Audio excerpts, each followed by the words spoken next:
Yeah. Record. Now it's on there. Yep. But the record word's not off, so I don't know. Hopefully. I'm not an audio engineer or a video engineer. I pay people for that.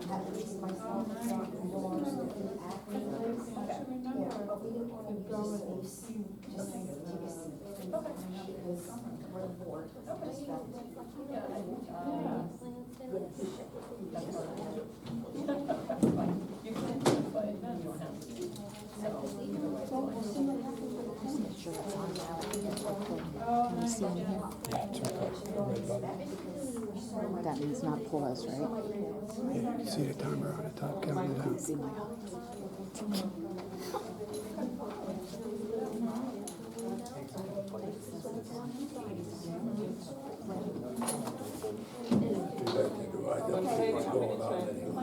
First, before we start, ladies and gentlemen, thank you for being here. Let's open with the pledge. Please stand.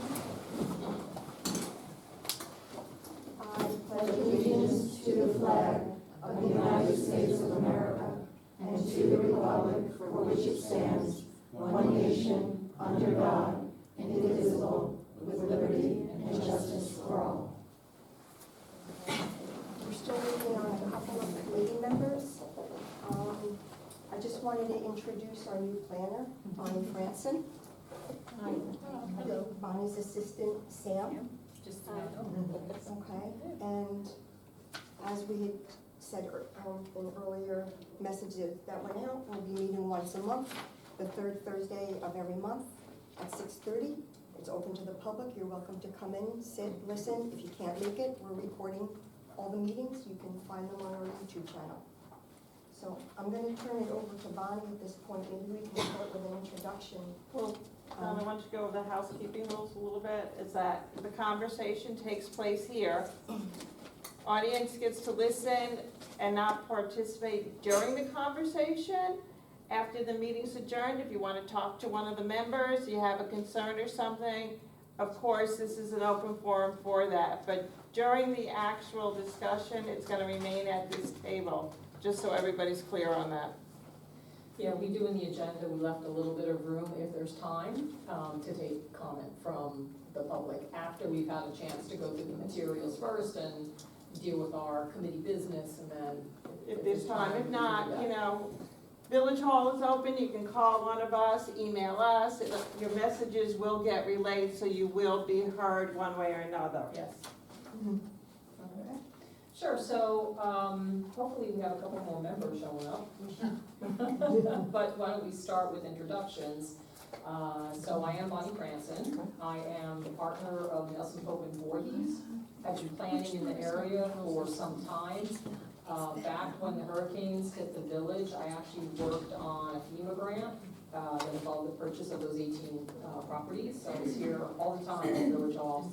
We're also planners to the town of Blooming Grove, and before recent changes, we were planners to the town, or to the village of South Blooming Grove. We also represent the town of Monroe. I'm the Monroe Planning Board Chairwoman, and we represent the village of Monroe. So we know your area well. My bank is here, Bank of America, and we're certainly local. Sam is a planning analyst with our firm, and she's here to, and Danielle Pryor, who's going to, though, depending on the topic, one of them will be here to assist in this review process with the committee and to go through the materials and to gather the information for your use so we can come up with a plan for the village and then ultimately zoning for the village to the extent it needs to be updated. I think with that, you do have a notebook, and the intent was to, as we went through the process and we prepared various sections, whether it was inventory and analysis or the actual plan itself, that you could keep it in one place, all your paperwork. And so we wanted to hand this out to you. This is a kickoff meeting, so we're really here for introductions, to talk about the process, to learn a little about you.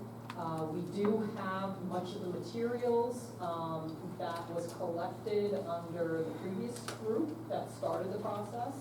And so we looked at that, and we do have questions about what's relevant, what's not relevant, kind of how far did you get in that prior process.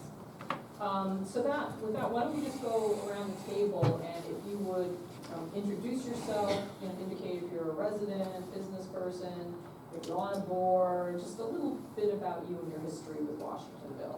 So if you want to start here.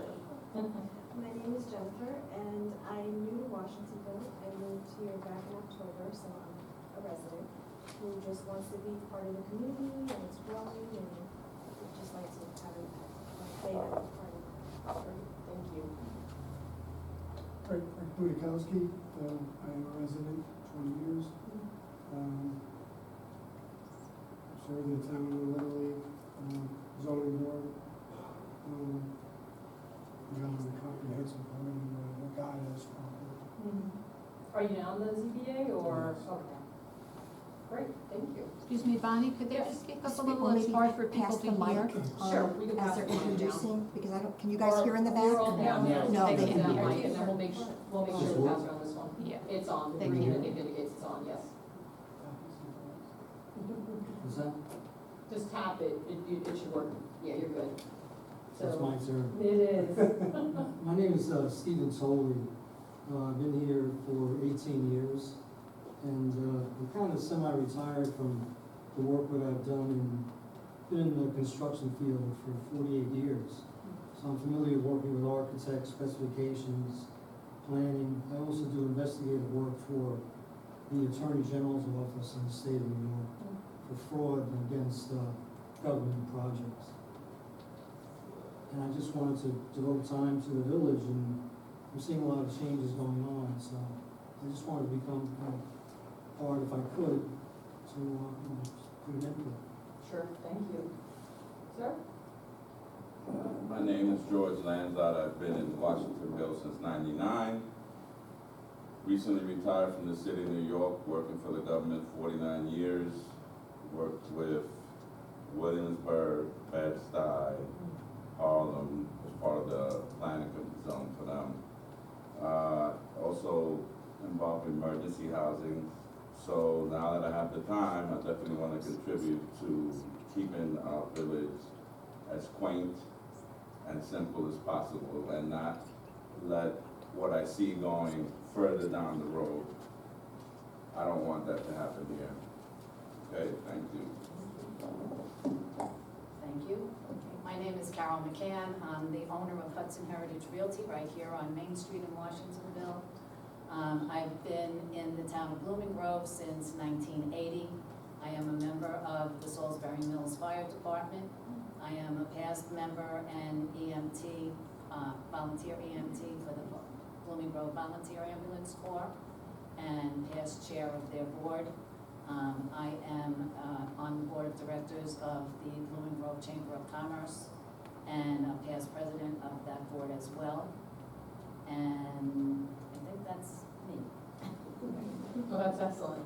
A lot of representation here from different areas of the village and different backgrounds, so we always like to see that diversity and varying opinions. One of the questions I have, because I'm not entirely obviously familiar with the prior process, were any of you on the committee from, okay, and you're a new member? Okay, and then we'll see if the others show up. We'll let them introduce themselves. So, was the prior consultant coming to the meetings? Was there any Zoom, or you were kind of just conducting business on your own and then they were off doing on your own? Okay. Bonnie, can I give you a quick overview? Sure, of how- please. So, what happened with the previous administration, when Bayham started, they came and they gave an introduction. They did a walk through the village. They spent a lot of time over on Kazaza property, since that's the largest remaining parcel in the village, 150 acres. And it is currently for sale. After that, I was a resident at the time.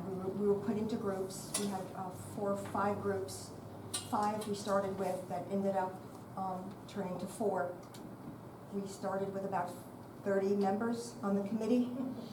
We did not end up with 30 members on the committee. People were dropping like flies because there really was not a lot of support.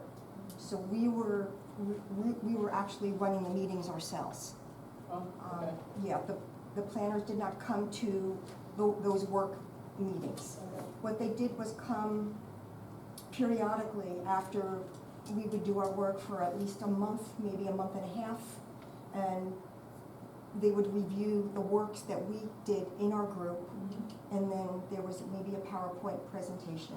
I mean, I've not missed one of the meetings. Yeah. If I can remember correctly, I believe they came only 3 times. Okay. Um, So it was a frustrating process because, again, it was residents sitting at tables in a group. And kind of like, what's your vision, you know, and which is great. Some of us had, you know, there were leadership roles taken within those groups, but yet, I could see that from some of the product, that the groups did attempt to put together narrative and information. the groups worked Yeah. hard and diligently. Exactly. It's just that it was difficult without somebody like yourself, a Mhm. planner, to be there at each meeting and kind of guide the groups. Yeah, understood. You know, so we'd be given a map, and again, you know, we're not engineers, What do we do with it? right? So Understood. we did a lot of work. Yes, and I think that's I what sent we- you Yeah, everything that anyone that was on the committee, you know, we had the Google Drive, so all the documents that we had were, yes, so you Yeah, do wow. have that. I checked with Sam earlier. Yep. She said you were able to retrieve it. Yeah, and I think if they're able to provide additional product, we'll have it, but from our perspective, we're kind of starting new. But we're starting in a directed process now, because we are going to be present for the meetings. They'll be monthly, so they won't be as potentially fatiguing. If we have to have extra, or if you want to hold extra meetings, that's okay without us, but we're committed to being here once a month. In addition, we're committed to giving you deliverables. And so it's not where you feel like you have to gather information. You're really going to look at the baseline inventory information that we provide to you as a draft, and then you'll tell us, is it right, is it wrong, is it missing something? You know, we use various resources. We will be here in the village, we will be field checking, but the people who know your community best is you, especially, you know, those of you who have lived here for a long time. So that's the intent, we're here to guide the process, but ultimately this plan is your plan, it's the village's plan, it's not our plan. We facilitate the process, and then we give you ideas of, if you say there's an issue or an opportunity, how you might be able to tackle it based on our experience. But again, we need to know, again, what that vision is. And we do want to vet a little bit, because we do have some of this information. We saw, for instance, a vision statement, there looked like there was product. We just want to make sure that it's your product, as opposed to, I wrote that. okay. The previous group. Right, so I want to make sure it's your and the village's product, as opposed to someone giving it to you and then it was never really vetted. And we'll go through all that as we go through the process. So, welcome. No, no worries. So we're just going through an introductory process. I'm Bonnie Franson. I'm partner with Nelson Bolton Voorhees. This is Sam Justiniano. And we were earlier doing introductions and just asking for name and, you know, are you a resident? How long have you lived here? Have you been on boards? What's your background with the village? Hi, my name is Jody. Oh, thank you. My name is Jody Connolly. I've lived here since 2010. Obviously resident of the village. I haven't been on any village boards, but this interested me, so I was at the initial meetings a few months back. And I saw there was an opening on the committee, and I was interested in participating. Great, thank you. Thank you. We have set this time frame for 6:30. We understand that that works for everybody. If there's at any time a problem, or for whatever reason a majority of people can't attend, you know, we can endeavor to try and find a different day or different time period. But right now, we're kind of set as far as Thursdays at 6:30. So, again, you all have this binder, and I'd like to go through a couple of the items. We've included behind the agenda, this is a section of New York State village law. And so when we talk about a comprehensive plan, ultimately, what is a comprehensive plan? And it does have some legal implications for a community. So in New York State, Chapter 7722 of New York State Village Law, it talks about what the intent of a comprehensive plan is. And I think it's very useful to review this because it talks about decisions that relate to both the immediate and long-range protection, enhancement, growth, and development of its communities. And it gives to the village government the authority and the ability to do comprehensive planning, and its primary purpose is to regulate land use. So you may know that your village has a zoning chapter regulations which guide what's allowed within each of the zoning districts that constitute the village. Well, they're supposed to flow from a comprehensive plan. The plan is supposed to document, okay, we prefer to have business here, residents here, maybe mixed use here. In general, we'd like to see 2-story, 3-story, 4-story. You know, it's a guide, but it is a guide, and it's the zoning that implements the comprehensive plan recommendations, and ultimately the land use regulations will reflect what's in the comprehensive plan and that vision of how you get there. It does talk about development. Zoning regulations are very cut and dry, and so, for instance, in a particular zone, it may say, in the zoning regulations, we want single-family and 2-family dwellings. But in that particular area, it may be beyond that. You may want to specifically preserve, there's a neighborhood, there's a forested little area within that neighborhood, there are stone walls, or there are old, landmark type trees. Things of value, and that can't be all communicated in regulations. So that's why you use, if it's an effective comprehensive plan, both your comprehensive plan and your zoning regulations. So when someone proposes, let's say, a subdivision in this little neighborhood, and I know a lot of Washingtonville's built out, but there's still some potential. When they propose something, then you can say, all right, our comp plan said we wanted this little forested area preserved, this tree we didn't want knocked down. So when they come to lay out something, then you could say, well, this was the intent. And so you have to figure out a way to design your project so that we protect the very resources we said that we would. So that's a really important purpose and usefulness of a comprehensive plan. So if you go on, it also talks about the process. It defines what, under 2 definitions, what a comprehensive plan is. And I'll just read it real quick for the benefit of the public that's here as well. A comprehensive plan are the materials written and/or graphic, including but not limited to maps, charts, studies, resolutions, reports, and other descriptive material that identifies the goals, the objectives, the principles, the guidelines, the policies, the standards, etc., for the immediate and long-range protection, enhancement, growth, and development of the village. So what's important in that definition is it's both immediate and long range. You may come up with some recommendations, including zoning, that can be done immediately within the 6 months after you adopt the plan. Other things, let's say you have the trail right of way. Let's say you want to actually create the trail, you want it paved, you want it to connect to Blooming Grove, you want it to be continuous. That obviously takes money, grants, effort, potentially to purchase the properties. So that's going to be something that's a longer term goal. So the plan encompasses both the short and the long. And normally in a plan, we have this, what we call an implementation matrix, where we'll say and list all goals and the recommendations, and then say whether it's short term, intermediate, long term, and also ongoing. Some of the recommendations may be a continual effort upon, the village, whether it's maintenance or repairs, just something that's ongoing all the time. So you are a committee formed, and as a committee, we have to make sure the meetings are noticed, like another board.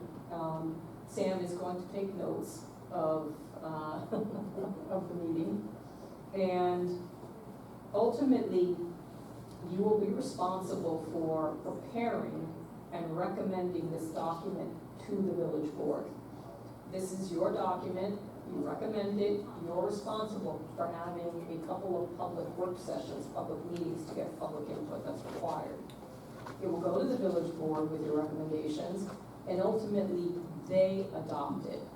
They can revise it, because they are the responsible board for adopting it, they can make changes to it. But if there's continuity between the board members being present and hearing what's going on, they'll understand the rationale and reasoning of why you went in a particular direction. But that's the process. Before they can adopt it, they'll have to have a public hearing as well. So there's going to be, again, for the benefit of the community members here, there's going to be input in the form of workshops, potentially a survey, which we have to discuss, an online survey, or one we can also pick up here, and then, additional public hearings to get input from everybody and as many people as we can. So this is, in essence, the section that guides comprehensive planning. And the most important thing to know is that once a plan is adopted, all your zoning, all your land use regulations must be consistent with your plan. So we can't adopt a comprehensive plan and say, okay, this area, this large parcel is dedicated to business, and then when we go through the zoning process, suddenly we need to rezone it to residential. It's not consistent, it wouldn't be allowed. If someone submitted an application, you could be challenged legally. So it's a very important document that sets the tone for your regulations. So the next document that follows after this excerpt, which you can take a look at when you have a chance in more detail, is this is our scope of work. In putting a plan together, these are going to be the steps. So hopefully you're all, we should say project scope. These are the steps that we're going to take to get you to the end goal of the comprehensive plan document, as well as ultimately zoning regulations. So we're at A, this is the kickoff meeting, and we've done some background research. We're gonna talk about the schedule and the deliverables, meaning what's the product of our efforts. B is public participation. So as part of this process, we will have the public involved, and there will be one public workshop, and that's to solicit input during the preparation of the plan, before the plan's done.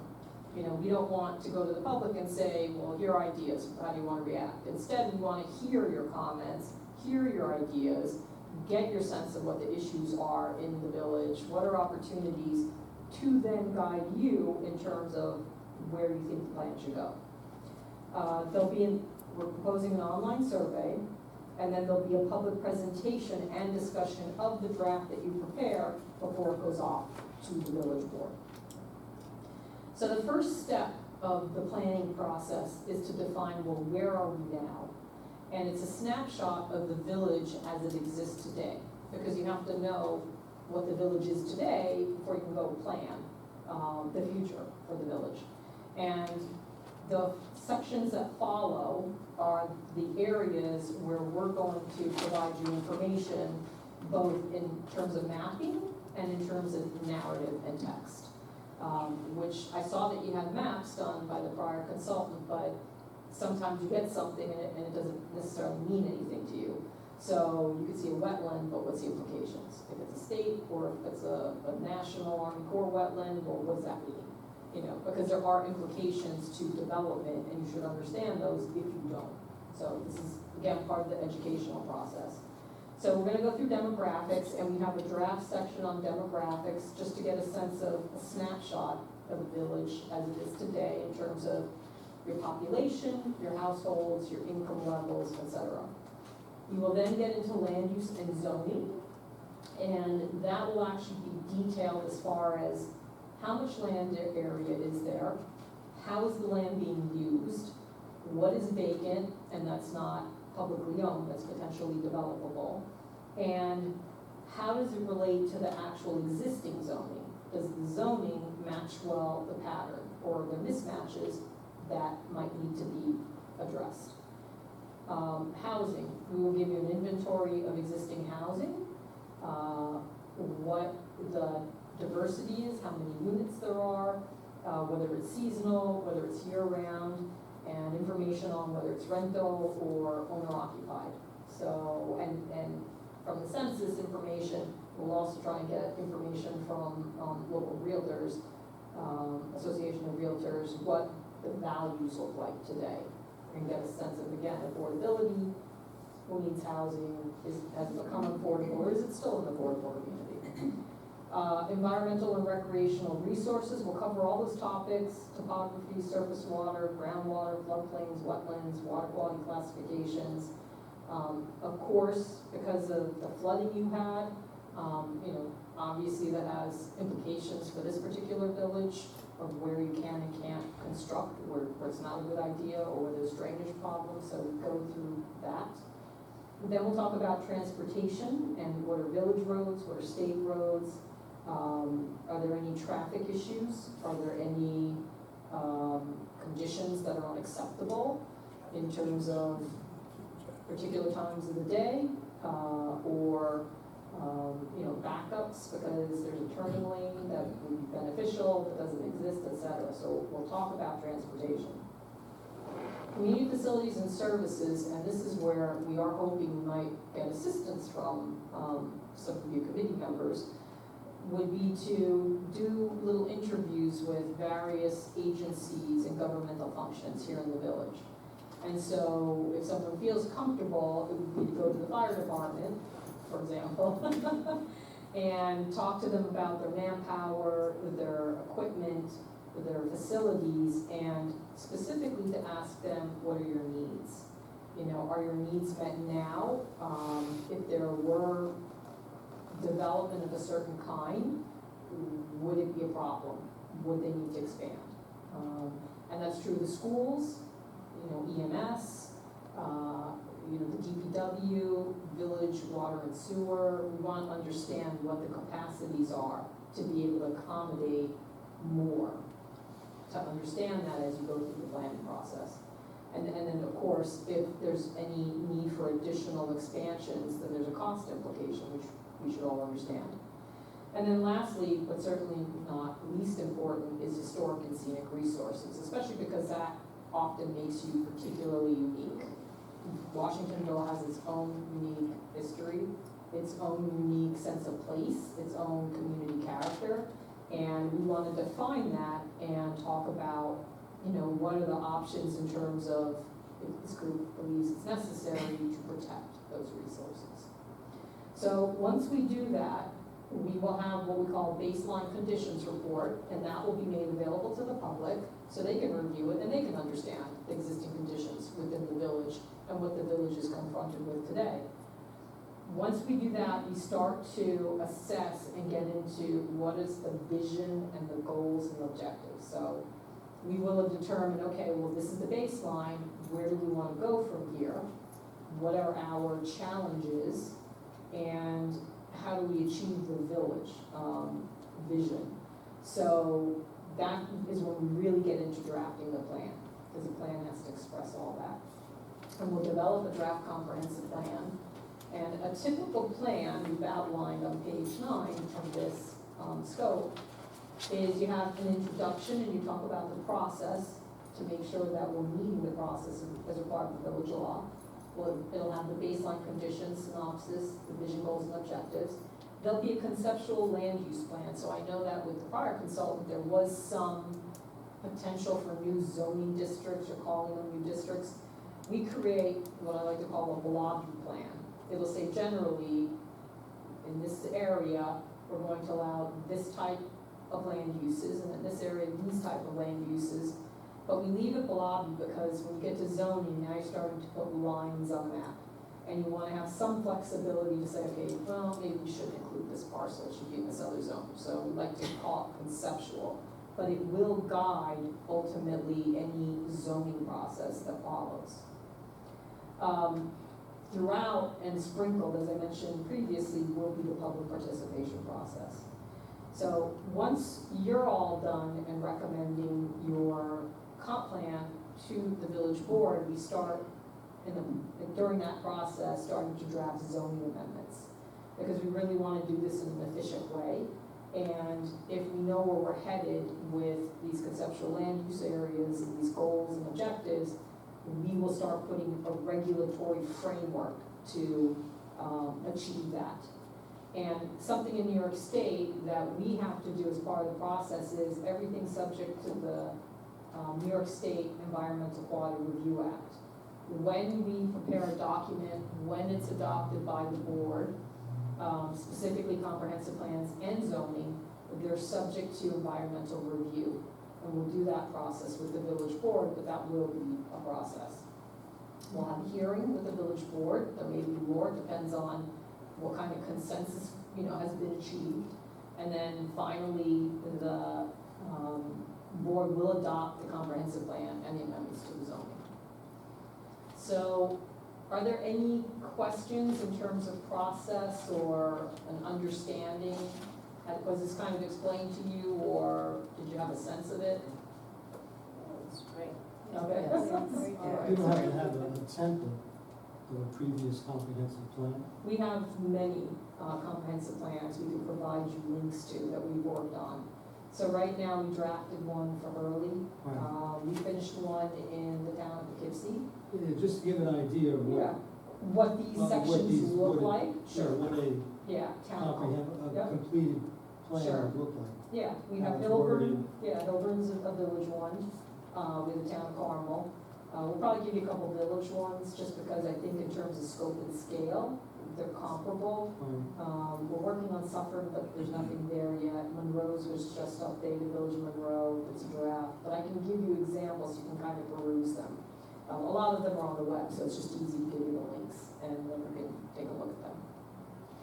I So have in a terms- question. Yes, When, just as an aside to this, I'm sure that when you do the plan, you're gonna guide us as we can get grants and so on, correct?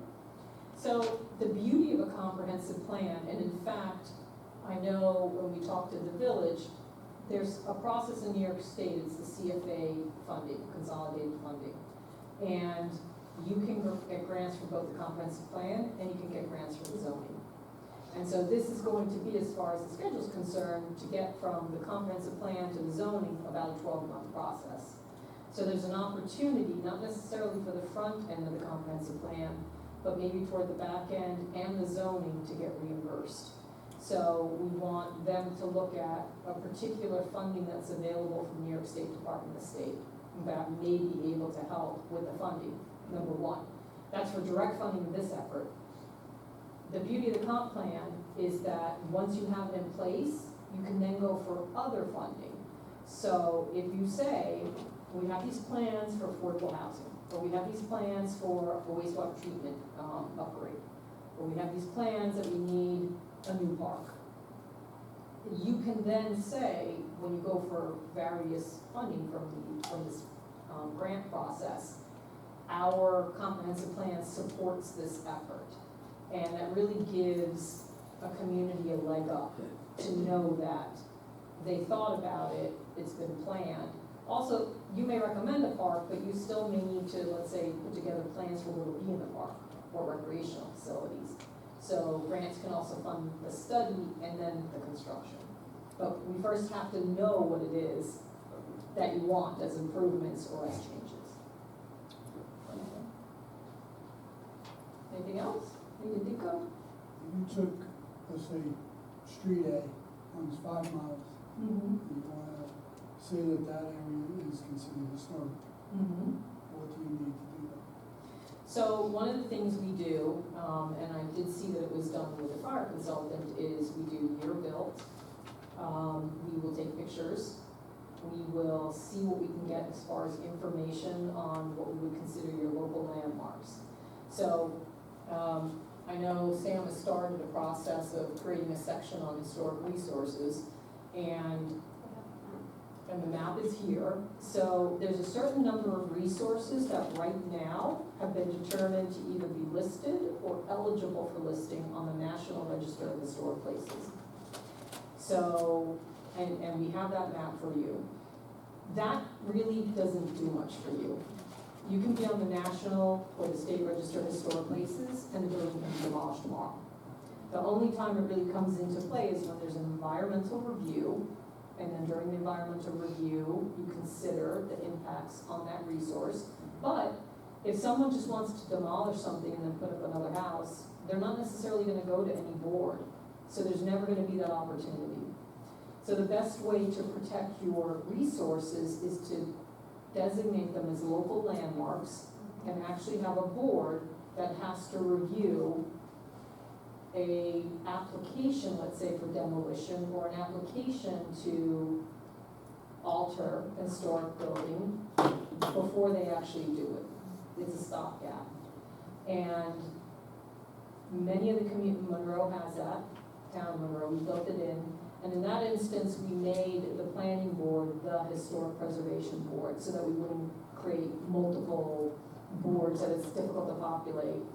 And then there's a little bit one-stop shopping, that they're in front of the planning board for other things, and then you put your historic preservation board hat on, or it could be another board, but then you consider impacts to that particular resource. So what's important is to come up with your own local inventory, because while these are sort of the obvious, the National Register and State Register, that doesn't mean that you can't designate something as locally significant because it was your local founder, or there's something of architectural quality that you determine is significant. That the other thing is, to get on the National Register, the reason there's National Register eligible is an owner can decide that they are against the being on the register, and so it can't be formally put on the register.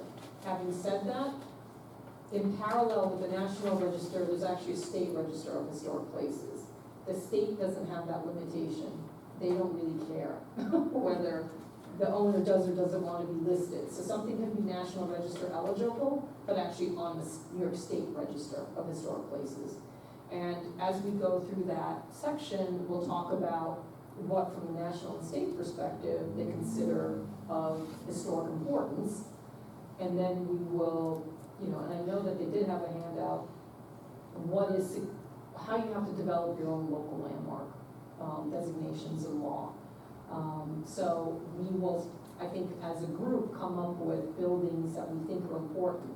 You will know best the significance of a lot of your buildings, especially those of you who've lived here for a long time. And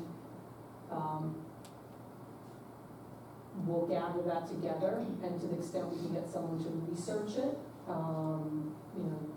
if you have a village historian, someone that can put some of that information together in more detail, we would work with them and try and get as much into the plan. And then when we get to zoning and future regulations, that's where we put the regulations in place. Yes? Is there a difference with the term historic overlay? I've heard that term. So historic overlay is a zoning tool. So if you know you have an area that is historic, so let's say multiple buildings, there's a set of 5 buildings that were all constructed around the same time, or each of them are significant in history, you can create a historic overlay. And from a zoning perspective, you can regulate those buildings differently. So let's say in general, let's say your historic overlay is in a commercial district. So your commercial district may allow a whole bunch of different uses, retail, auto body shops, whatever you determine is appropriate. You can take that overlay and it can be more restrictive or have additional standards. So you could say, all right, well, while the base commercial zoning district allows all these uses, for our overlay area, number one, we want you to utilize the existing building because we don't want it demolished. Number two, to have something like a repair garage would be inconsistent with the building and its use. So for those buildings, we'll allow offices, we'll allow retail, we'll allow things that can feasibly done within that historic structure. So that's how the zoning could complement, let's say, the historic resources. but you can't, you could probably do it also individual properties. You'd have to think about, you'd have to look at what the pattern is. It's easier if there's a pattern and a large area where they're all historic. A little more tricky to implement something that is kind of scattered, but something we could explore. Thank you. Mhm. Thank you. Okay. So, that's the binder for now. In terms of comprehensive plan, are there any beginning goals? Is there anything we should be keeping in mind from your prior process that is important for us to know? Or did you feel like you were still really at the beginning stage where you hadn't articulated necessarily goals? Or are there any, like, really at this point even drop dead items that we have to take care of, but that you absolutely agreed to? No, I don't think so. There was very little input from the planner, and we were just kind of gathering information. Okay. Didn't really have any traction. Okay. Okay. Great. Okay, all right. So, let's talk about the deliverables we have here today. We have a demographic section. So if you flip to the orange divider, there are two things, we can actually go over both. So the first set of pages, you'll see community services interview questions. I know I'm going a little skipping around from the agenda perspective, but these are some typical questions we ask of the fire department, the police department, the school district, the EMS, we have a recreation department. And my question to you is, we can do the interviews and reach out to those community service providers, but I didn't know if you wanted to engage them as part of the process. Will they allow us? I think they would, sure. I mean, we can Well, definitely. if I wanted to know something about the elementary school, I mean, how would you propose I would propose them? Right, Just call the school? Maybe you want to talk to, Yeah, I- talk to the superintendent. yeah, I think we could get you some contact. I'll have the board reach out. Yeah, we could, I'm just using that as Yeah. just an example, Yeah. just how do you. I think that's fair. People turn around like, well, who are you? Right. So I think we could probably set it up as far as It's kind of a lot. finding out. You know, well, I mean, Yeah. you're You're like, right. well, I'm on the planning board, well, what is that? I don't know who you are. Right, You're not the mayor, you're not, Right. you. so we could set it up to find out who the contacts are. I'm sure between the village board and others, there are contacts particular people to talk about or to get information from. And we are still going to give you some baseline information, so we can very easily get, for instance, enrollment data. So we can tell you if the trend is that the school district, the schools are going up in population, or down. And with all that as background, you can then get into, all right, it's really about, tell me what we should know. We're working on this comprehensive plan. For example, if the school district were bursting at the seams, they may say, we need a new elementary school. So you should know that because we're gonna need a location for it. And in the best of all worlds, it would be near our other campus. So they'll just share with you, again, what their needs are. It's not that you have to be an expert in biomatics or schools or, And they et have to cetera. give up this information. Well, it's in their interest to give you the information. We're trying I mean, to, they have their own board, yes, it's like, the school board. Right. They just, sometimes they have it like, well, you're one board, we're a different board, Right. and we do what we do. right. And I think you try and get the information if you find that there's any particular group. I don't think the village agency should be an issue, outside providers. I can't imagine the fire department not wanting to help with information. The school district is a very unique and autonomous, agency. And they will probably share what they wanna share with you. But I think we just set the groundwork to say, we're going through this comprehensive planning process. We want to make sure that we're planning for all the important community providers. And so we just need to know, is there anything we should be aware of? Do you need a pedestrian path? Do you need a sidewalk? Do you need some linkage, because all the kids at lunch hour go to XYZ place? And how can we do that safely? Just to stimulate the conversation and discussion. In terms of the school district, so the Taft, the elementary school, and the middle school and high school are in the actual village. Where, but there's two other elementary schools, one that I would consider by the town of Blooming Grove, and one would be town of New Windsor, which are not in our, how would that like work? So you can get information in general about the school district, but ultimately your biggest concern is going to be the ones and the facilities that are here in the village. So if there's a bus depot here, you know, if one of the other communities is expanding, do they need more buses?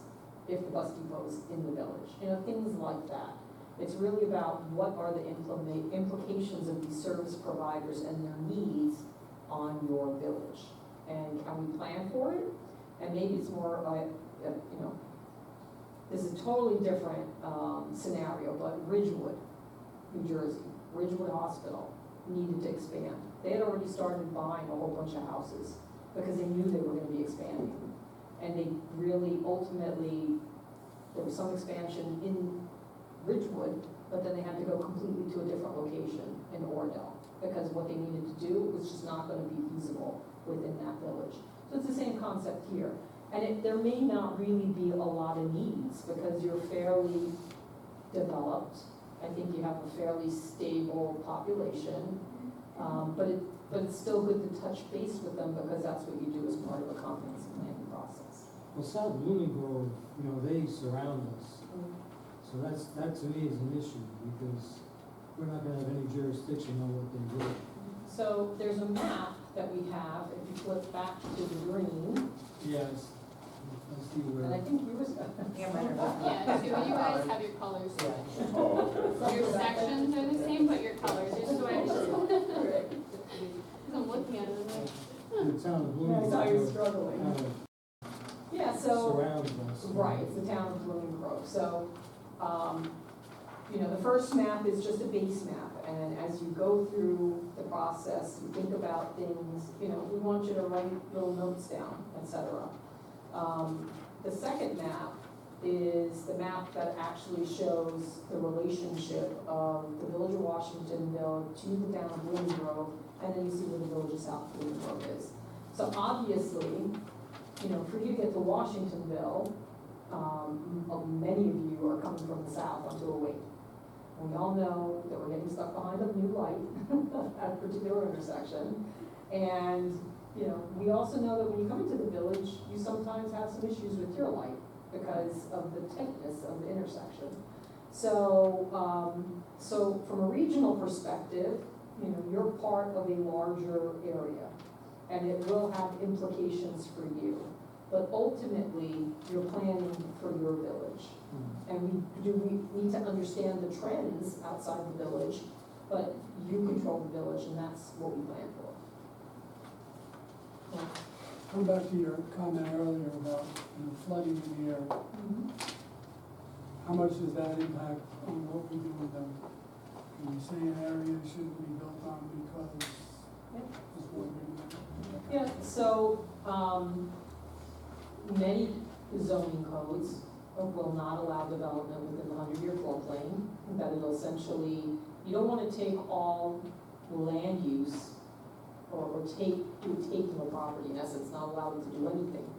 But, you know, having to put in multiple buildings when you could allow one building, right? They can go through a variance process and go through the proof of why they should be able to build in that area. But it's not uncommon for communities to have floodplain overlays or just simply say, if you're in the 100-year floodplain, you can have a lawn there, you can continue to use it as part of your property, but we don't want you putting residential buildings in there because we know what happens, you know. especially for those of you who believe in climate change, things are changing. And we don't know what will happen in the future, but we know what happens now, which is the area floods. And it's not good planning to have buildings in floodplains.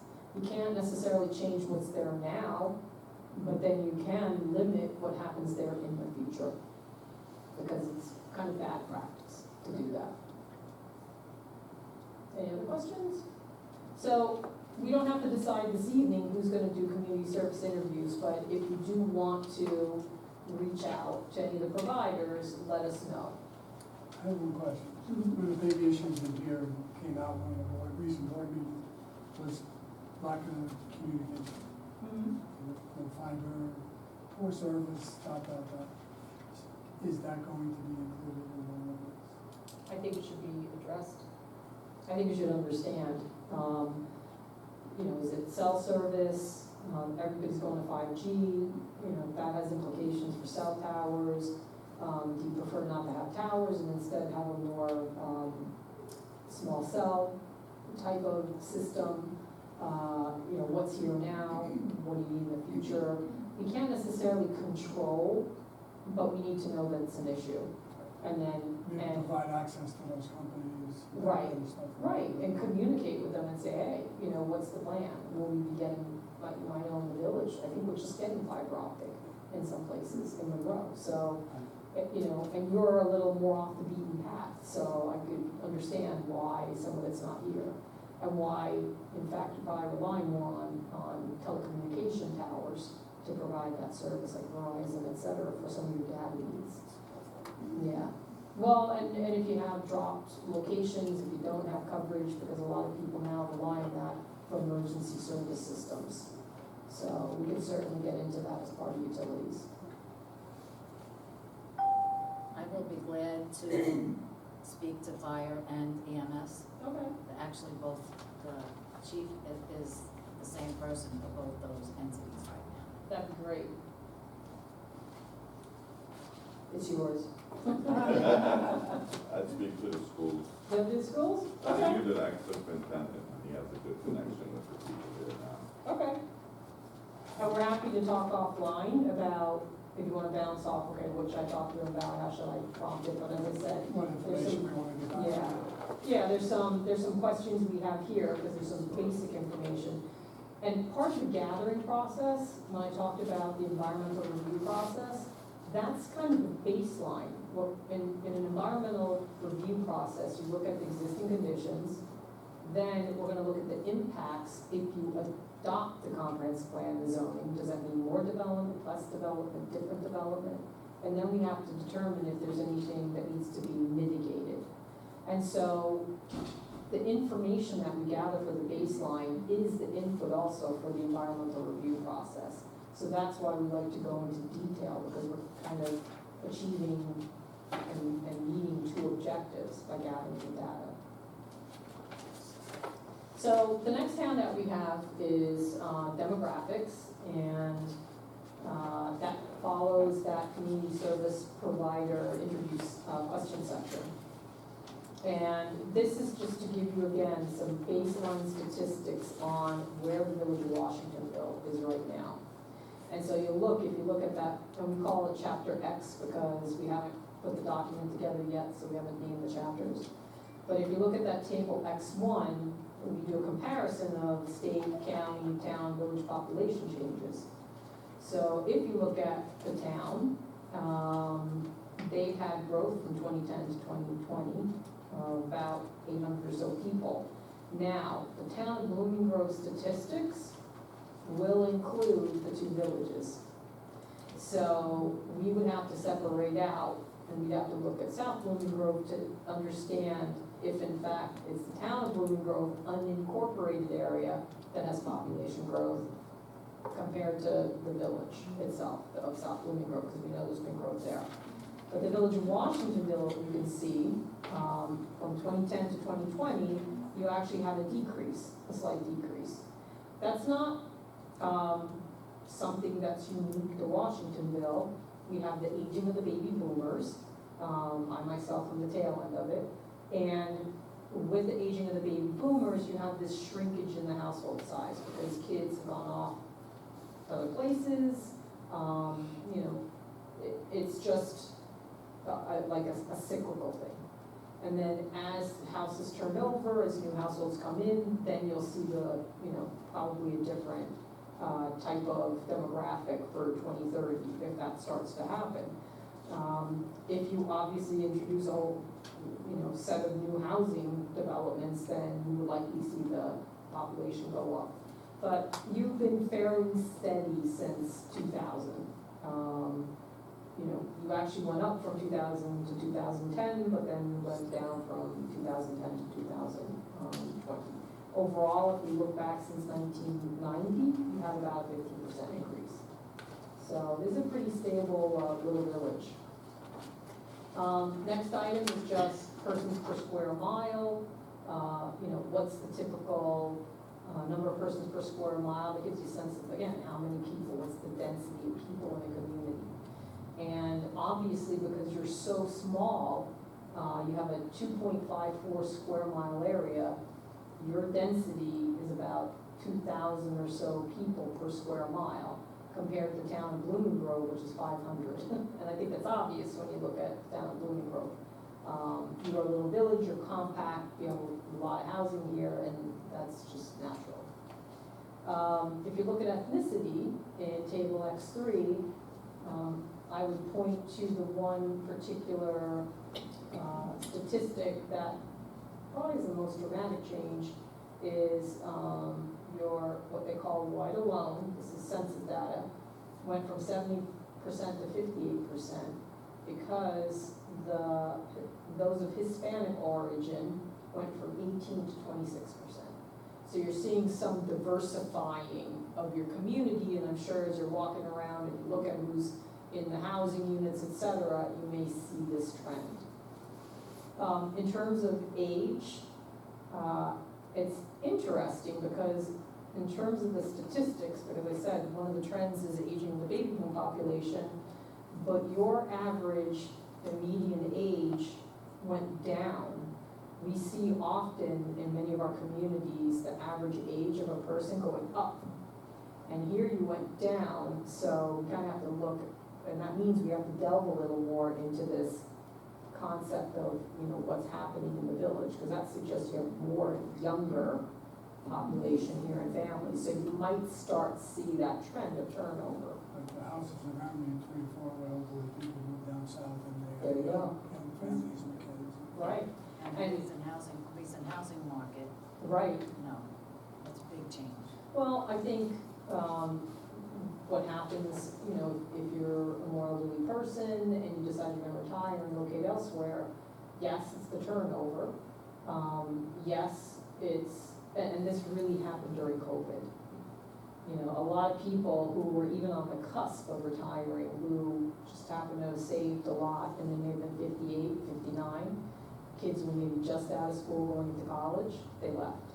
Like I personally know friends that went to Tennessee and South Carolina. And so there's this turnover that happened, which I think is accelerated by COVID. I think that's, again, not uncommon with other areas in the county or elsewhere. In terms of age, again, the age went down a bit.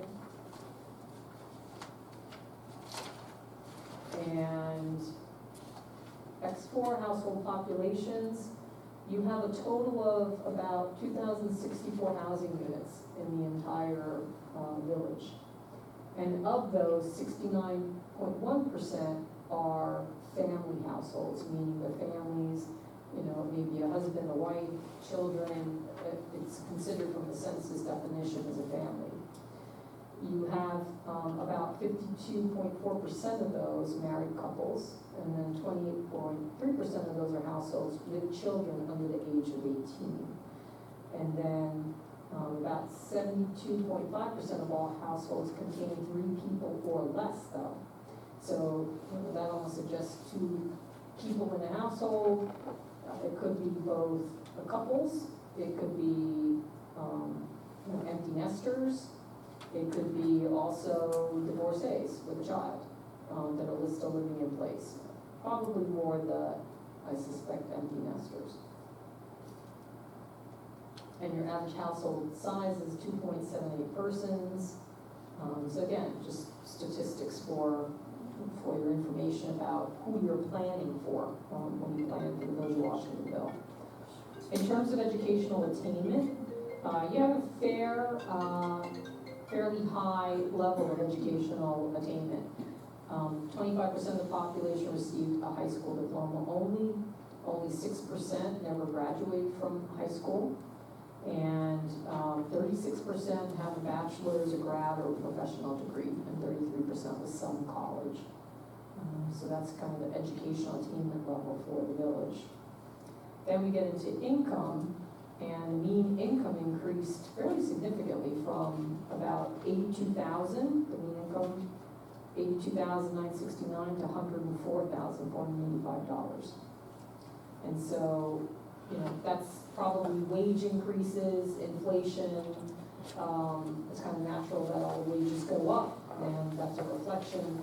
And when we get into more analysis, that talks about also the buying power, whether people have discretionary income. Discretionary income is important because if you're supporting all the little boutiques, all the retail stores, everything in the village, that's really supported oftentimes by people with discretionary income. So that's why we look at income levels. So I'll delve deep into the income levels. Employment, we go on to 71% have white collar, what are considered white collar jobs. 18% blue collar, and then 14% services. And then if you get into the details of that, you have more in terms of the employment summary for Washingtonville in terms of the industries that many people work within, and then their occupational category. So, a lot of the people, for instance, in terms of occupational category, are in sales and office occupations, whereas fewer are in management, business, and financial occupations. Small percentage in computer engineering and science occupations. So that hints at also people's income levels too, as well. And again, who you are planning for. Commuting's always interesting. It looks like, and you probably know this, if we look at the destinations, the census has a tool that says where people are commuting to. The vast majority, 22%, or the biggest chunk, is going to New York City. And so that's important. and so if you're commuting to New York, right, are you picking up the bus? Are you driving? How easy is it to access mass transit? Are you going to park and rides? If you're traveling, are you off hours so it's not an issue because you're off peak? Or, is commuting a problem now, especially if you're going long distance? And those are some of the things we would want to understand as part of the process. Who here, does anybody, you're in New York City? You were, you are?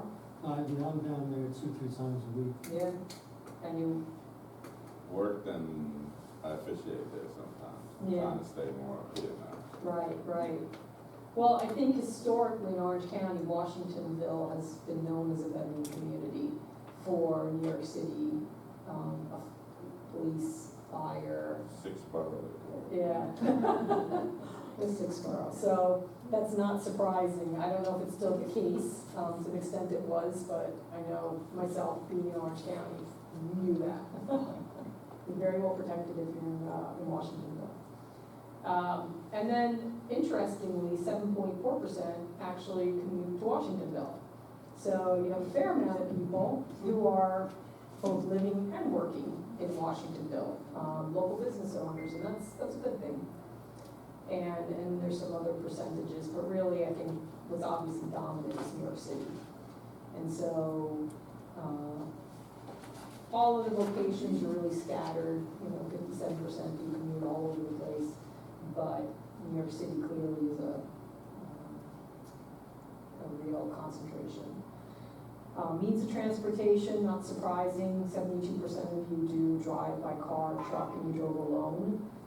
Very few carpool, 10%, and public transit, 7%. So you really are, because you're here in more rural areas, you're relying on your car to get to work. And there isn't, unless you're going to the train station, by Cornwall, you're most likely using your car to travel. And then it's interesting, and this is probably because of the New York City concentration, if you look at travel times to work, percent of people who are traveling more than 60 minutes, or 60 minutes or more, 27% are spending an hour or so in the car commuting. And again, not surprising in part because of our location, but again, I think that's reflective of that New York City bent to some of the commuting locations. And then the average was 44.1%. So that's what we've gathered to date. And again, you can look at this in detail, but again, it's all intended to inform you of, who are you planning for? And as we go through the process, we'll be giving you additional information and sections on those various topics that we described previously as part of our scope. So we did provide a base map, a 24 by 36 base map here, and as an exercise, it doesn't have to be done this evening, but one of the things we would want to know is if you look at the village, what are the most important places that you have to protect? We call them places of distinction or important places, but if suddenly that building, that location was changed, was demolished, was lost, or that you really feel like you lost a piece of Washingtonville's identity. And what we would like to do, and depending on maybe how much time we have later on, we could invite the public up to just look at it, and if they want to jog or put a posting on, to be able to identify. We have to post it. So we have this for the board, and we're going to leave this here, so, as people come and go, if people want to, again, jot down notes, drainage problem here, how to address it, or, this area here would be great for a mark. Should feel free to put these, because that's what we're going to gather up as we go through the process. We talked about community services and facilities, and the next public survey, I thought I read, was there ever a public survey conducted for the first go around, or no, or what happened? No? So you didn't do a public survey? But I don't know if the village did it. I remember seeing it. That's why I Not thought the they, comprehensive. I no. think that was when they were trying to redo the zoning, Okay, going back quite a bit. I think they did something else. so when we, But this committee, no. okay, so this committee didn't do a public survey. Was there a public survey right before this committee started? No? And I haven't seen any results, so I don't know. Okay, okay, well, that's good, because we're gonna do one. I think the last one that was prior to COVID. Okay, so one of our efforts will be to do an online survey that people can take. It's convenient for people to get on a computer. You can get on it, also, from the library, other systems, and we want input from the community.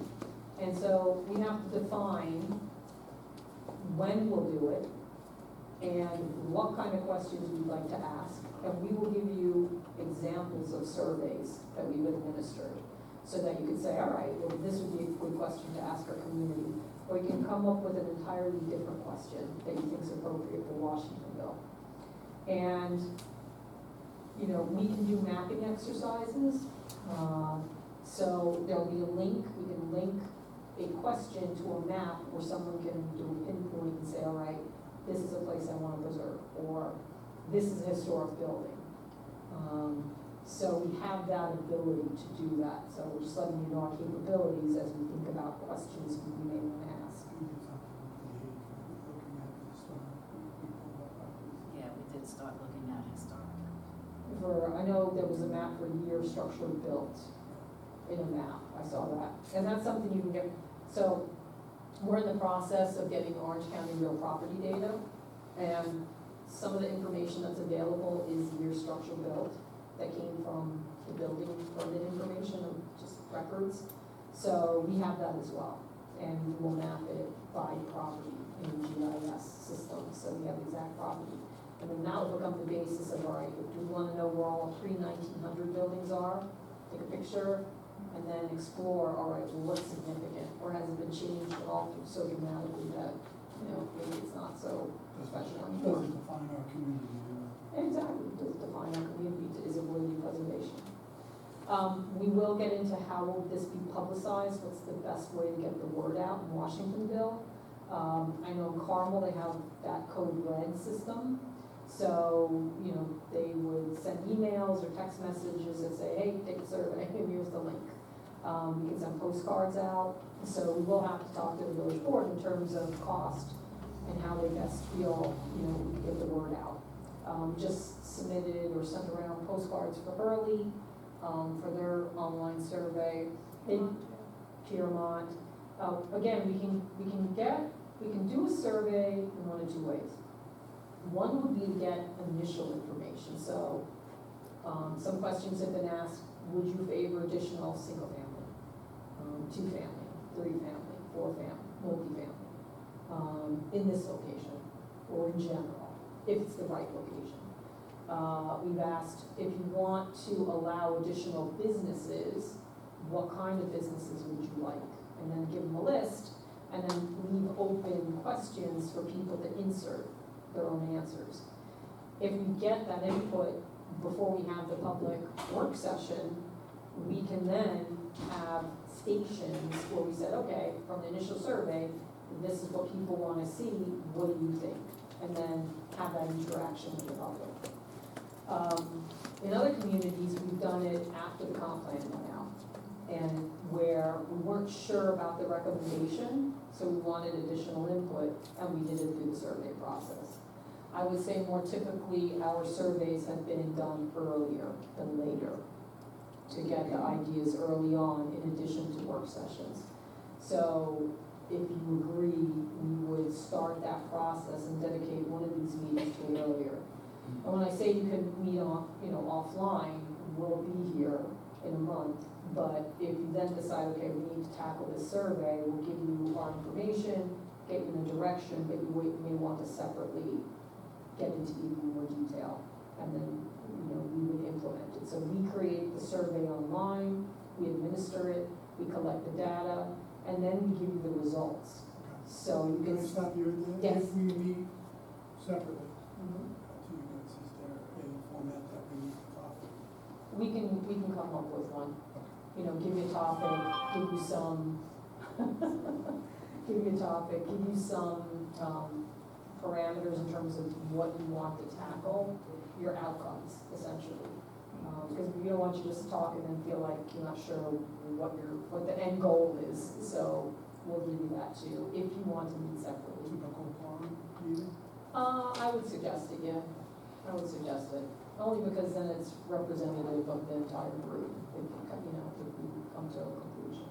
So, if at some point it makes sense to break up into groups, we could, but I think you're small enough that you don't really need to break up into groups. Yes? I think electronic surveys probably come into place, Okay. because I think we talked about this the last time, the last Actually, administration, sorry, the I last, keep- sorry. That the last administration mentioned that they had sent out, postcards or flyers for people to volunteer for the committees, and literally, I think it was myself and someone else responded. Okay. Like 2 people, out of, you know, how X amount of flyers or letters they sent out in the mail.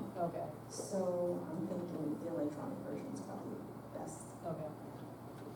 Is that like free? Is that something that you do?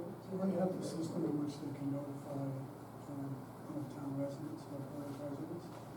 So, Probably utilize that, I believe. so what's built into the budget is us setting up the survey. We use SurveyMonkey, there might be another tool that we use. And then we have a map attached to it, we can, again, have linkages to it. And then, so what we have to advertise is its availability, so we still need to let people know, either Because it's nice working with villages, because you have a very defined area. And so let's say let's say you all get a water bill, or you all get some bill, then the flyer could go with that mailing. That's how it If, right, if you all have a newsletter that everybody gets, you can put it with a newsletter. We can do postcards, there's various ways that we can make sure that all residents get it, but you're manageable. When you're getting into rural areas, we have multiple zip codes, you can't break it down, it's just more difficult to do it. But here I think it'll be relatively easy. So, and we can do electronic for sure.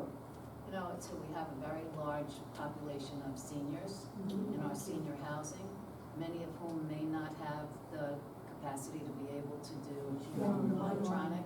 So we want to make sure we are able to get to those people too, so we have their input. I would suggest, in one of the other communities that I'm helping with their comprehensive plan, they offered physical copies in the library, because some people in the community might not have computers. They might, even though it's 2023, some people just might not prefer that.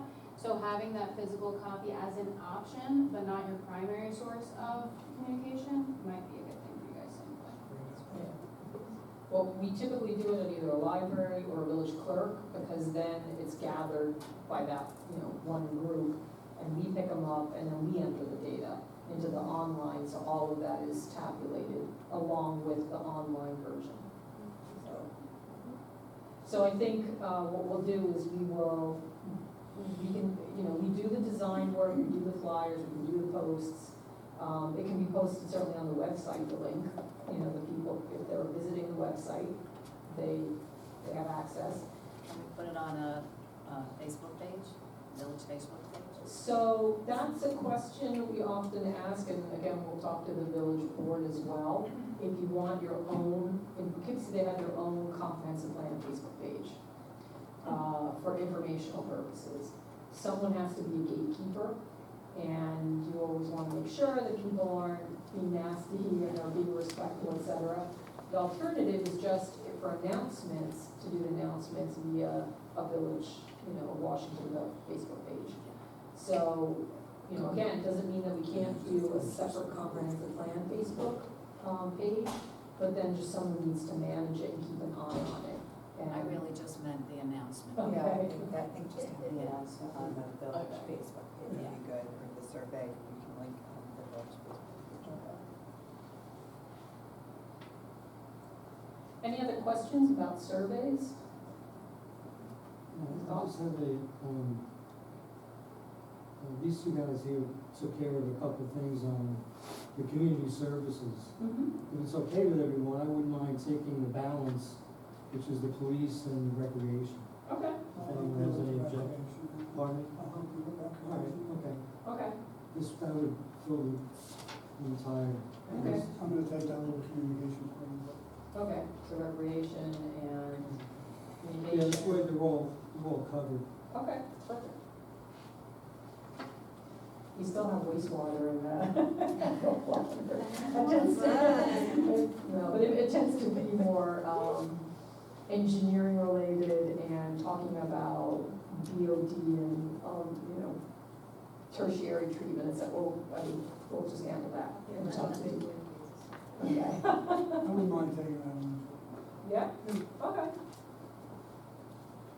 So you got rec, Do you want us to do these interviews before the next meeting? if you have time, that'd be great. So, we'll give you our business cards, but, we're included on the email notifications. So you should always feel like you can reach out to us if you have questions. Include Sam and I, Sam will respond, I will respond.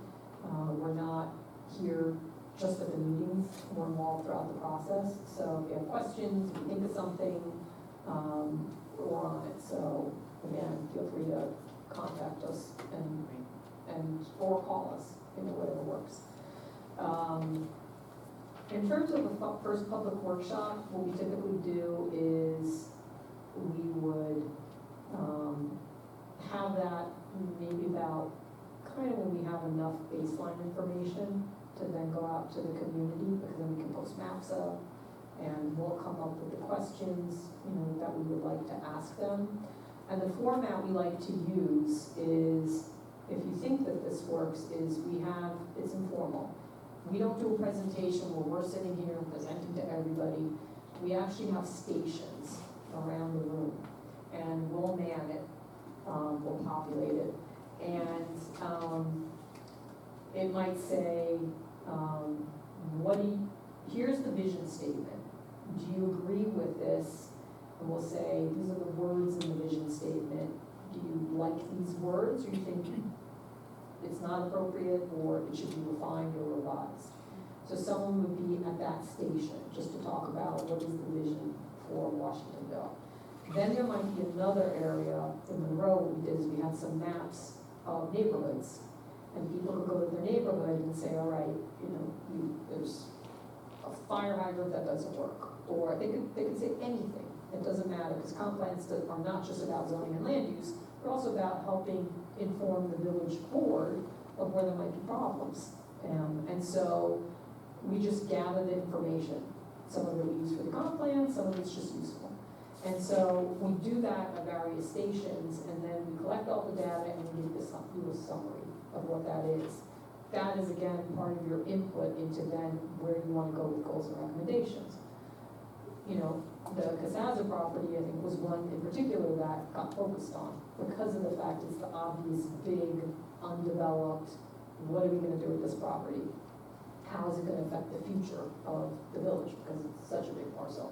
So it might be that you have a station dedicated to not just that property, but the properties that are still developable, and get input into, okay, what do you think would fit well for these properties?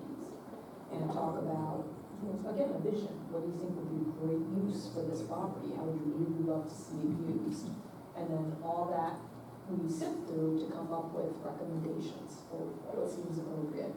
Again, I saw some recommendations for that in the paperwork that was in the Dropbox. It talked about senior housing, I think some shops, etc.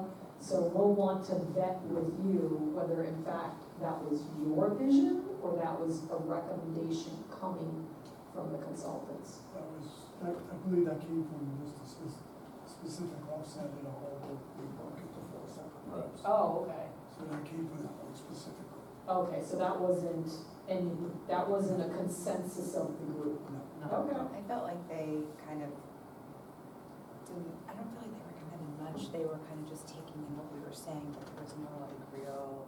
It wasn't any communication. I didn't say everything was gonna tie together. I Yes, think that's probably the best way I agree. Okay, just to say it. okay. That's good to know. I also think there was a lot of confusion with zoning. Mm-hmm. We spent a lot of time talking about zoning, and there was just mass confusion around that. Like, how do you, is it like, which came first, the chicken or the egg? Mm-hmm. Do we do the zoning first, or do we do the comprehensive plan first? What do they feed off each other? How does it work? We never really got down to understanding it. There was just a lot of vagueness. Right. Yeah, I'm sorry. I felt like a lot of it was like, what are your ideas? And we were just, we have them. Just like to see this, we'd like to see that. And there was no like talk of how this could actually come together and. And then one hand wasn't talking to the other. So it's When we kind of got to nice that you've point, got it was not you're enough. guiding, like really guiding us Right. to, using everyone's. The last meeting we had, I think due to frustration, I finally said, could you tell us what's the idea here? We're giving you stuff, but what's gonna happen with it? And we never really got an answer. Okay. This is a clear roadmap here, Mhm. I feel, Yeah. that we did not have, at least not in any meeting that I was at. We had no roadmap like this whatsoever. Yeah, I looked, I was trying, so we do proposals and what we're saying, we're gonna put a plan together and give you what we're going to do. That's why we gave you the scope, so you know what we're going to do and collect and the process. And when I was looking at, okay, well, what was done before, just so that we could be strategic in our budgeting for this, I didn't see anything other than a price tag. It may have been somewhere, but I didn't see a scope. And so, I don't know that you ever received one. I asked the village and they didn't find one. Again, didn't mean that there wasn't one, we just didn't have it. No, that seems like a safe assessment. Okay. Right, very good. Very accurate. Okay. So, yeah, is there anything else you want to talk? Again, this is the kickoff meeting. We will get into land use and zoning. We're gonna map the land use, we're gonna map the zoning. We will explain to you what are allowed. You'll have tables of what's allowed in each of those zoning districts. So you know, if I'm in this part of the village, this is what's allowed. If I'm in this part of the village, this is what is allowed. If it says it's multifamily, it's this many units per acre, and what does that look like? So we'll explain that. And the comprehensive plan, again, sets up the long-range conceptual planning area, what do you want to happen in those areas in the future? Like if there's a use there that you don't think is appropriate, or you don't need another one of those uses, then we should be expressing that in the plan. If you think that a particular use would be really good in this part of the village, but not this part of the village, we should be expressing that. And so it is ideas, but it translates into regulations, and that will follow. I don't know that that was part of that other process. Absolutely. Okay. And, do we have like homework besides what these folks are gonna do every month? We have a month, right? Yes. So I would think, Yeah, so we will give you homework, so I think after this meeting, you have the follow-ups. I think, people want to do picture taking, once we get a map or addresses, people can do that. I think with the kickoff meeting, we want to just get you oriented. And then after that, we will be asking you questions. We're gonna have you specifically work on the public survey. What should we be asking for the public workshop? Other thing I wanna say about the public survey, sometimes what we do with them oftentimes is we actually include images. So what's a place, a village that you really love? That you said, wow, Washingtonville had a little bit more of this, it would be great. And it could be a picture that's showing lots of retail stores. It may be something that's more row style, a little bit more built out. It may be, I can't even envision, but if you tell us those locations or those places or those buildings, like this is a great building, this kind of architecture would be appropriate, for our main streets. I think it was a couple of things that we came up on. Ours was obviously a small community that is walkable, especially for seniors, and they have access to and from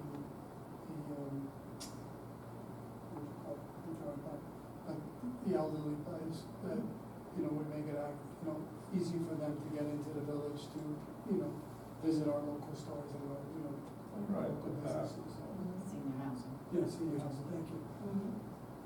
To have more senior housing? Well, just have them have better access to To the main To village. the village the center. village, the middle of the village. Yeah, So that goes and- along with transportation too, Correct. right.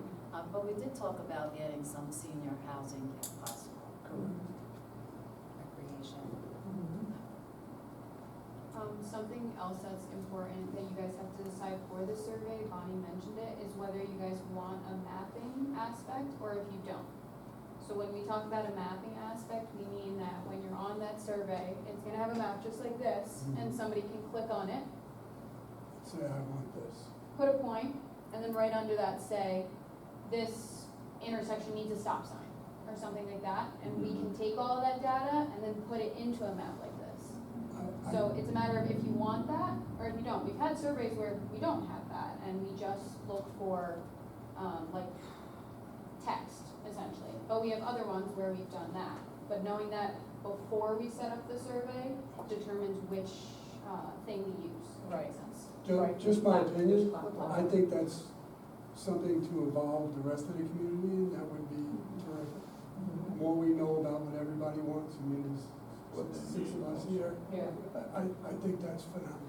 We could even maybe use 2 platforms, because it could be a short survey that uses a map, if it's easier, and then use SurveyMonkey for text. Or just We do can a- talk about that. But I think we're just getting ideas of, again, I think we wanna find out, what do we wanna ask them? Yes. And I feel like we have to have some background first, so you understand the village and some of its constraints before you go out and ask the questions. I think we could start with just a basic survey and then follow that up in a brief time with, something with the graphic and the map on it. And It can take also the input from gauge that. engagement, would help us to Yes. see how much people are actually interested. Well, and I think, oftentimes we give, we don't pay attention enough to the kids in the community. And to have a few questions,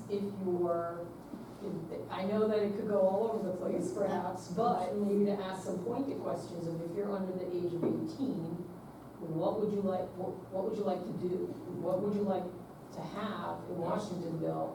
I know when I grew up, I had hangouts, we hung out at the park, and, you just hung out, that's all you did, but you had a place to go. And, what do the youth, where do they go?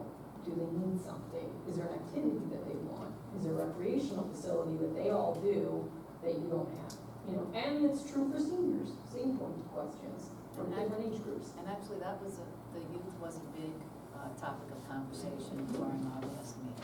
Okay. I think the youth and then seniors, the places, different parks, different things that would interest you. Right. And then what should be, everybody talks about pickleball, I don't play pickleball, but, oh, they have a court, well, there you go, we don't do pickleball. But maybe there's something else that you do want, or that the kids want. A couple of things was like elderly, I think somebody mentioned a bocce ball, horseshoe, Yeah. gather people together, I think that's the most. Yeah.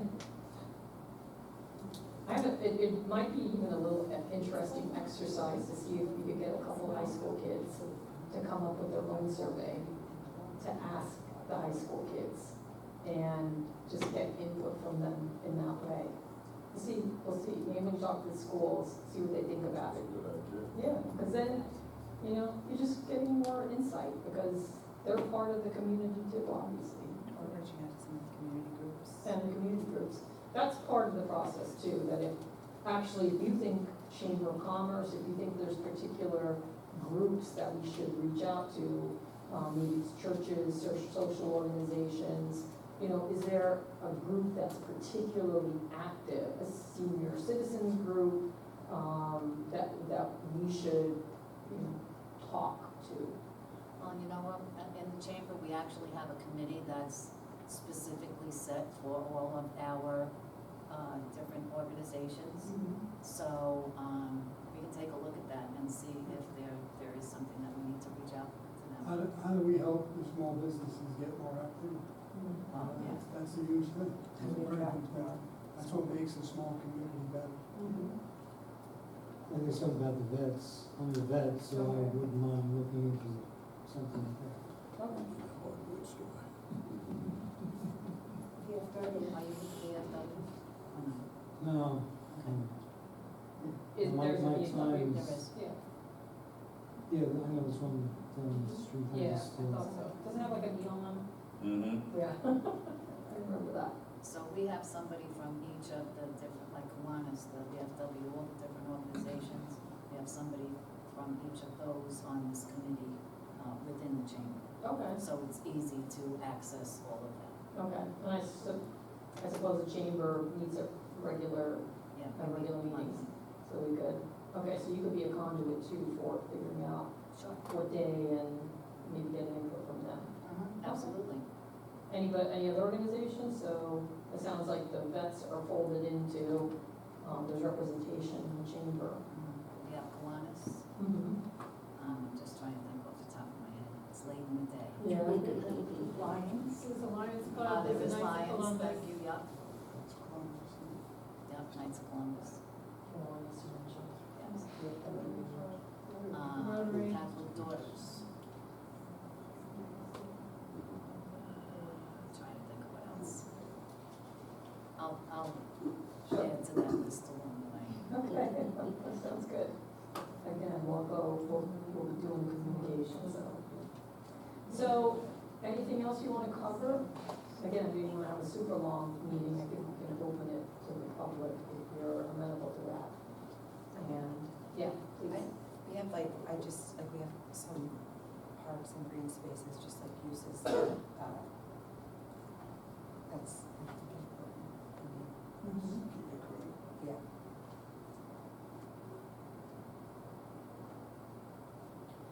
What do you want us to do from this point on? What would be our next step? I think review the materials we gave you. We will be doing sections. As the sections are done, we will be sending them to you. So that at the next meeting, you will have had more material. So this will be on a rolling basis. In the meantime, can we pursue the fire, the Yes. police, or whatever? Yes, Okay. that'd be great. Then if you have like a little summary narrative, if you wanna write it up, great. If you want an email, great. If you just wanna talk about it at the next meeting, you can. And then I think maybe the next meeting we'll talk about a public survey. The start of it at least. But like I said, I just want to get through enough baseline information. By all of us gathering all the materials, police, fire, the recreation and so on. There'll be things to talk about. Yeah, we'll have questions that need to be included. Right, absolutely. Anything else? No? We're good? All right, so I think with that, if anybody wants to just stand, give your name, maybe where you live, and then if you have a comment or a question, you're welcome to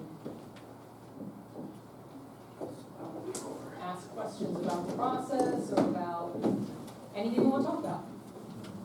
Yes, sir.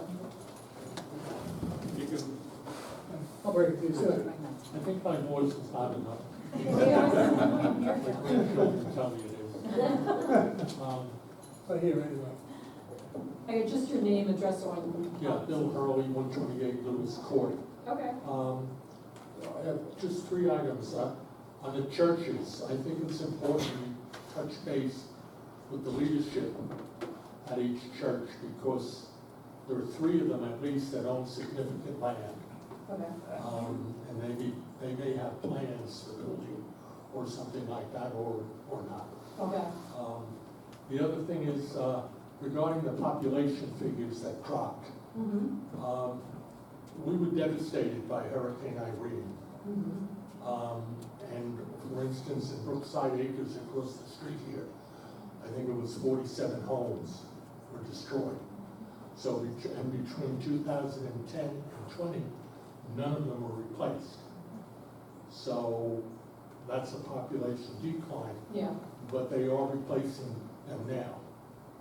So, Is that the manufactured Yeah. housing? Okay. right, there's 2 of them. Okay.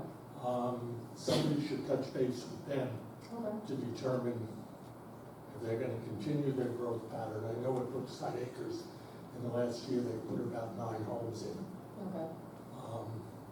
And They're the not other thing gonna is, extend from where they are, not from the mailboxes no, down, but, because it's a flood zone. yeah, but, no, the land is there, the houses were removed. Exactly. But I they're, live there, they're so now I know. building houses. My daughter got a house, went down the river.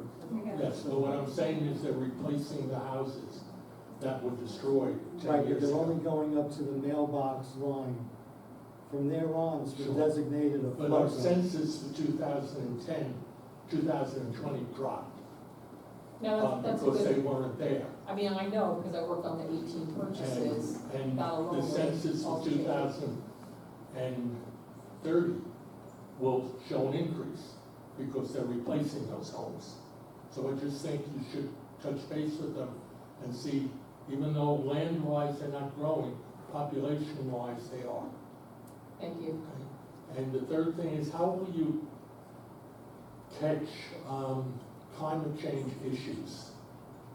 Does that come under environmental impact?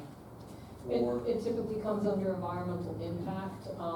And do you have a climate smart group here in the village? I don't think so. And I don't know if it's folded in because you did have an open space group, I thought. I don't know. Yeah, we'll take a look at it. But typically, we do look at sustainability questions, and they are captured typically under some aspects of their utilities, some aspects of it are environmental. Anybody else?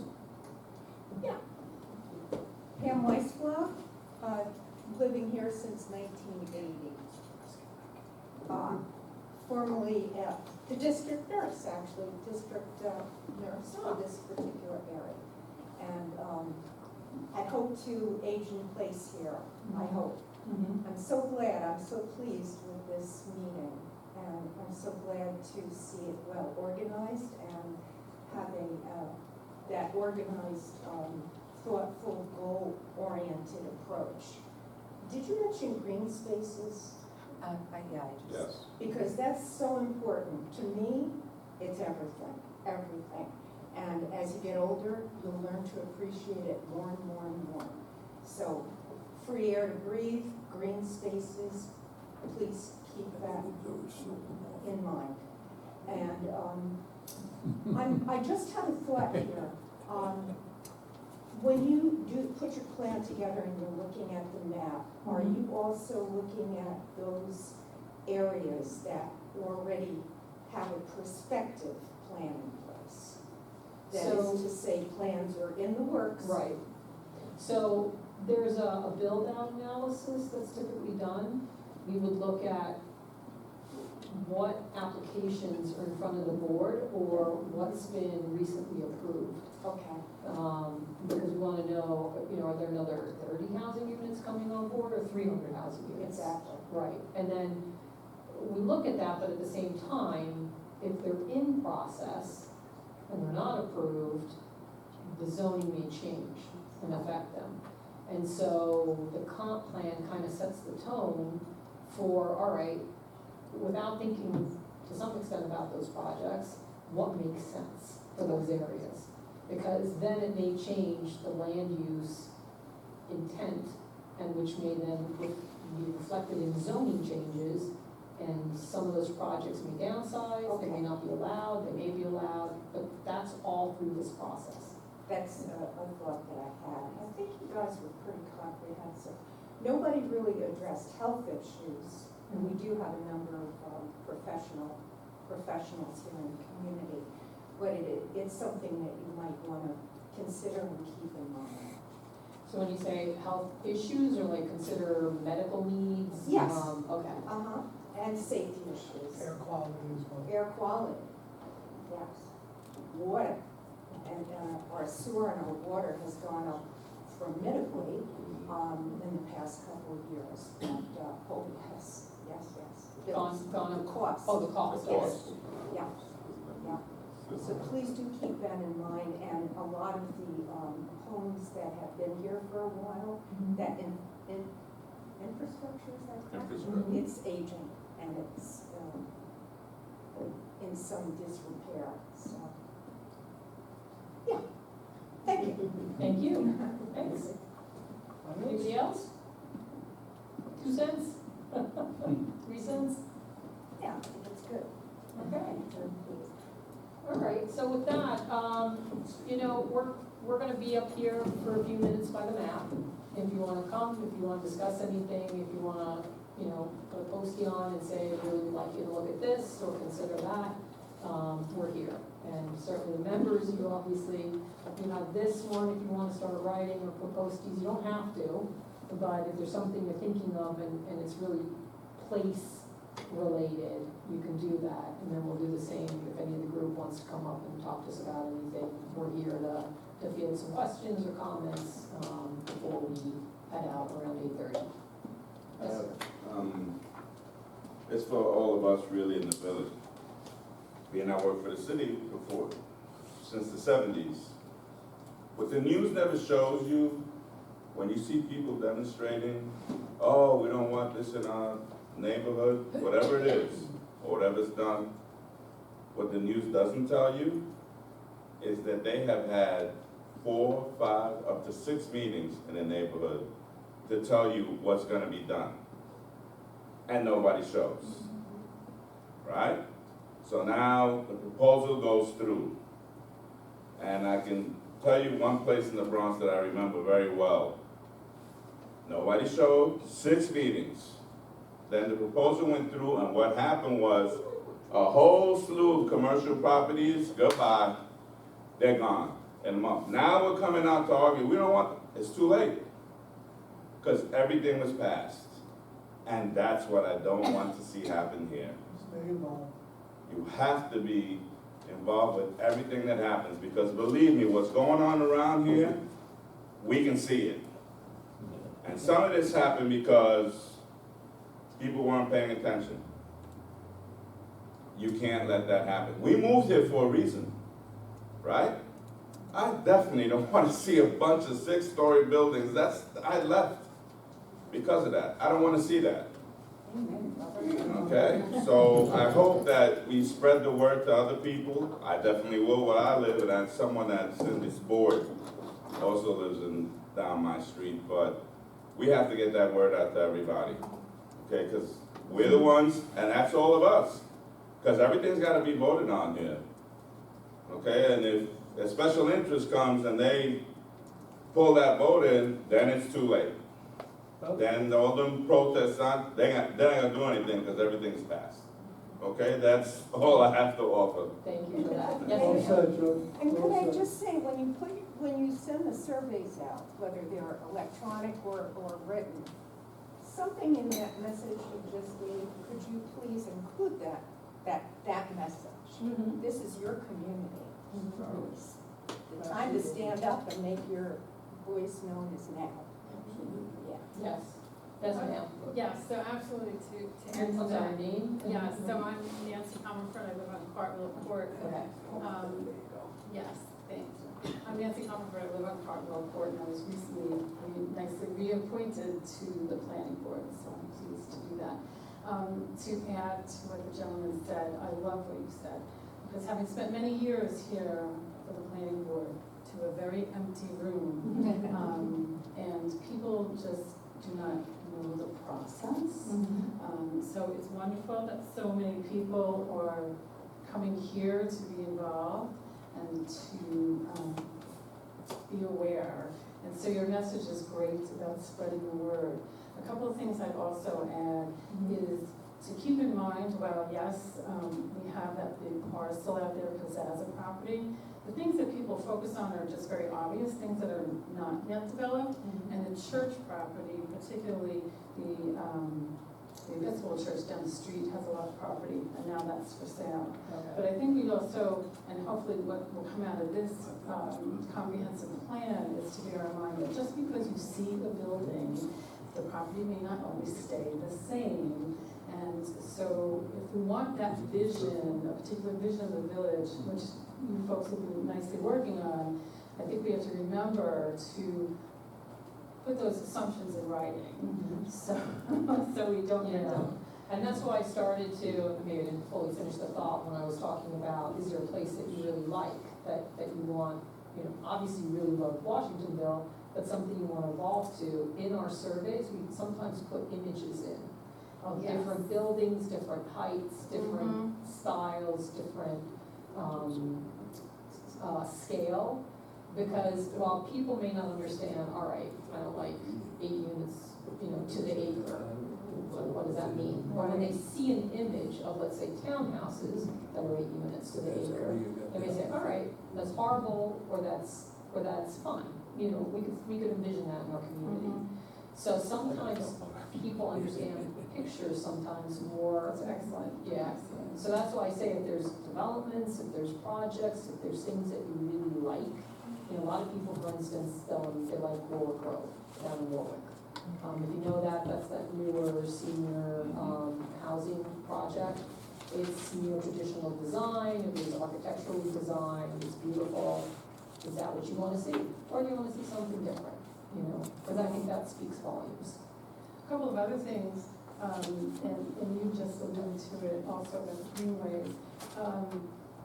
We've never had anything in place for tree protection, landscaping protection, and maybe the thought was that everybody just understood and we all had a common sense of what things would look like, but I think we've evolved and realized once again, we really do need certain things in place. And again, taking those visions and putting that in writing. So walkability, obviously, is another thing. And standards for that, we have a lot of gaps. It's not easy to walk around. But scenic overlays and shade trees, all those things we used to just take for granted that it would just happen, but we know, that not everybody has the same vision. Yeah. So thank you. Thank you. Yes, sir. Thank you for emceeing.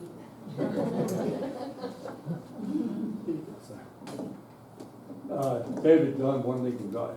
I've been here since 1950s, okay? I've seen all the changes in this village.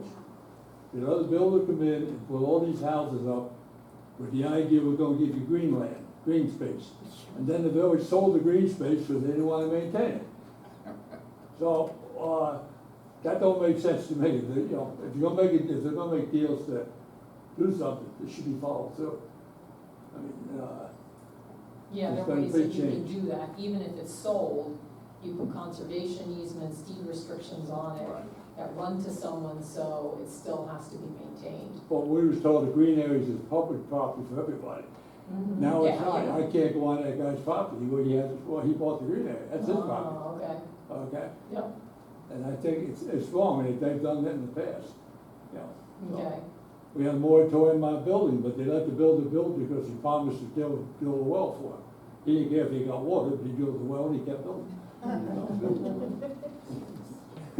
Okay. thank you. Thank you. Sure. Mike Graziano of Broad Street. I'm very happy to hear this committee and the leadership here today. I'm very optimistic about it, but how are you going to, there's limitations in our funding in this village, especially now. How are you going to be able to control people's expectations? I mean, they're going to come up with hundreds of ideas that they'd like to see done in our village. The funding's not there. How do we go about that? Yeah, I mean, it might mean that, again, there's the short term and the long term. So we try to, you know, pick the low hanging fruit. What can we do that doesn't cost a lot of money, right? Paint a building, or, you know, because it's sort of dilapidated and it doesn't look good and it's really devaluing things around you. But there will be things and improvements that require money. And so one of the things we'll look at is, again, just from an income perspective, where you fall, because some of those grants are income related in the community, but they're just grants available. And to the extent that you can get 50% reimbursement, 90% reimbursement, you still may have to kick in 10%, but certainly 10% is better than 100. So, but we have to put it in a document, even if it's not achievable right now, to be able to go after the funding. So some things will need help, some things you will likely need to get assistance if the budget is tight. Yeah. But we have to be realistic about it too, absolutely. And I appreciate the comment about expectations of money, yeah. Anybody else? No? All right. Nice job. Thank you. All right, well, we'll be here for a few minutes if you want to come up and introduce yourselves and there's our band here.